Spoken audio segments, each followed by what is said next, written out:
अयोधपुरी नामक एक नगर में हरिशंकर नाम का एक विद्वान ब्राह्मण रहता था। उसकी इकलौती बेटी तन्वी सौंदर्य और बुद्धिमत्ता की मिसाल थी।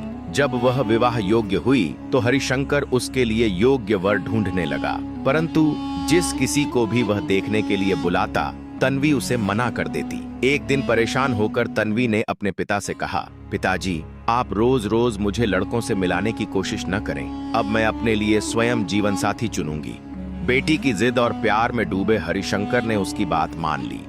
इस नगर पर प्रतापी राजा धर्मकेतु का शासन था। धर्मकेतु अपनी प्रजा की भलाई के लिए दिन रात सोचने वाला न्यायप्रिय शासक था। पर कुछ ही समय में नगर में लगातार चोरियों की घटनाएं बढ़ने लगीं। हर दिन किसी न किसी के घर चोरी हो जाती। जब यह सिलसिला बढ़ा तो राजा ने सिपाहियों की संख्या रात में बढ़ा दी, लेकिन चोर इतना चालाक था कि वह फिर भी पकड़ा नहीं गया।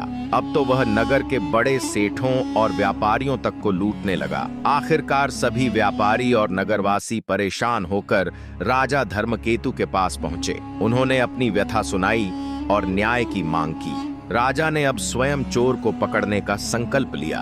वह हर रात कुछ विश्वस्त सिपाहियों के साथ नगर में गश्त करने लगा। कुछ दिन तक चोरी रुकी रही, पर एक रात राजा की टोली ने संदिग्ध गतिविधियों वाले एक युवक को पकड़ लिया।